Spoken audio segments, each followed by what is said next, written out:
So what does the shoulder actually do? So I think when we think about the shoulder, we certainly see this a lot in training. We see it a lot in rehab where we're doing certainly a variety of open chain exercises, and the classics, maybe the thrower's 10, or you're doing some Job exercises or some extra rotation, things of that nature, which all seems great, and certainly has a lot of research around the effectiveness of that, and we do use those on a regular basis in our process. But I think it's really important to understand if we're going to train the shoulder and train an athlete to do something effective, and it could be throwing a ball, it could be lifting weights, it could be wrestling, it could be playing football, a variety of sports. So what does it actually do, and how does it function is important. So I think when we look at development and youth development, you can certainly see there's some early interaction. Like if you look at a little baby, they're usually laying on their back and they're kind of playing with their arms and they don't really know what their hands are, and they're kind of starting to maybe establish some reaching skills for themselves. And really there's some coordination, some fine motor skill that's happening there.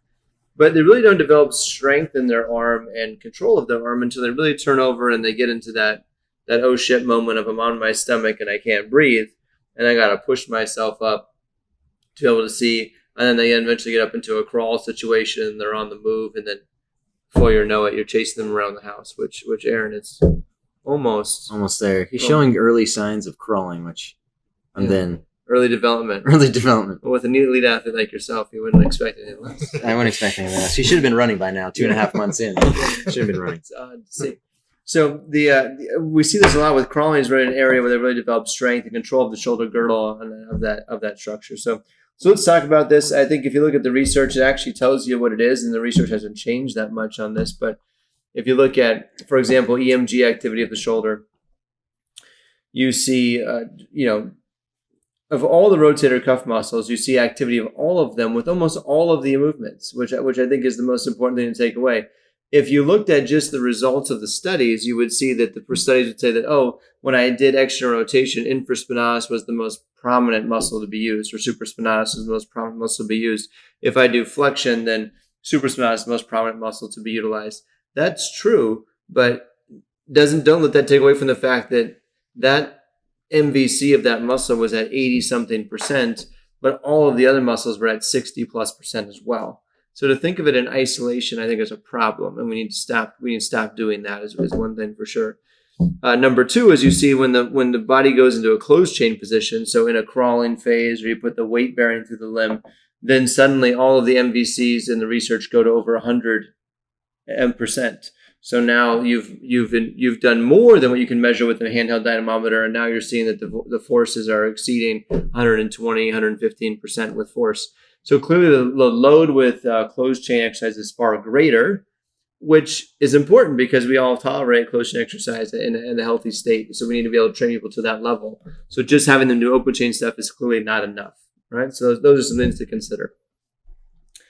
If you look at the very basics of how this thing functions, you've got this scapula sitting on a thoracic spine, okay? And then attached from the scapula, you've got the arm hanging off, and you've got your rotator cuff essentially holding that together. So you got 4 muscles there holding this ball into the socket. And the thought process oftentimes is it's the rotator cuff's job to hold the ball in the socket, which 100% we agree with. When you look at the scapula, people think, the scapula is winging. The scapula is doing this. Something's wrong with the scapula. Maybe not. Maybe the scapula's job is to keep the ball in the socket. So if the humerus moves forward, the scapula might wing in an effort to keep the ball in the socket because maybe the cuff's not strong enough to sustain that hold. So now the scapula is having to move, and we continuously blame the scapula for the problem and do more rhomboid work and do more lower trap work and do all of this garbage that somehow is associated with improved performance, which is yet to be seen in the world. So we need to look at what is the scapula really doing? It's a bone. It's a floating bone, mind you. It's the only connection of the scapula and the entire upper extremity to the body is by the clavicle and all the other soft tissues. So we have to consider this is a very dynamic system. This is not a structurally sound system by any means. So the general nature of this tissue is very, very mobile. The shoulder is the most mobile joint in the body. It is tendency to be hypermobile. The rotator cuff's job is to reduce that mobility and hold it stable and really solidify that. And then the rest of the process is really about kinetic linking.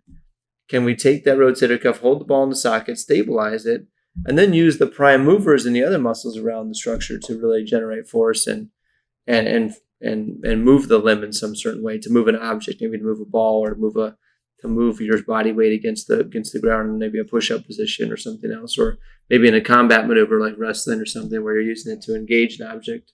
So some considerations there, that this is much more than a thing where we just look at open chain function, but rather look at how well does the rotator cuff really stabilize that humerus inside the glenoid. And then when we talk about scapular control, let's be sensitive to what that really means. How well does the thoracic spine move below the scapula first and foremost? And secondarily, what's the kinetic chain look like of that supporting musculature around the scapula and the upper extremity? So. Yeah, a different perspective that gives you the very similar light is if you find a rotator cuff weakness with a simple manual muscle test, and you do some traditional rotator cuff strengthening, which very much might be very prudent and do for a number of good reasons, you should ask yourself, why did that shit get weak to begin with? Mm-hmm. And if you're seeing this scapula that's a bit misplaced or some chronic posturing that's less than ideal, then the cuff is getting tired because it's trying to do something that's really feasibly not possible, and it's chronically overworked. And then that gives you the weakness.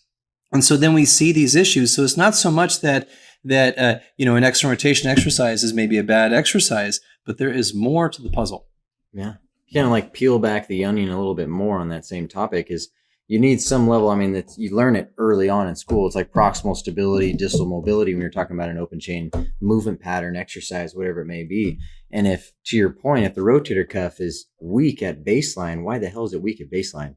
If it's pulling from a poor midline, or if it's pulling from a poor anchor, then because the scapula is trying to figure out its way to get the ball in the socket to line up correctly, then you've got this unique relationship of the thoracic spine region that involves your spine, your rib cage, your scapula, and even the lower part of your cervical spine to connect with the glenohumeral joint and all the structures that surround it.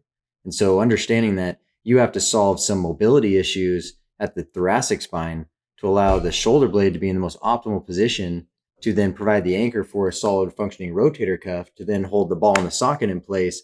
And now they can start moving their arm appropriately with some efficiency and less strain to the delicate tissues.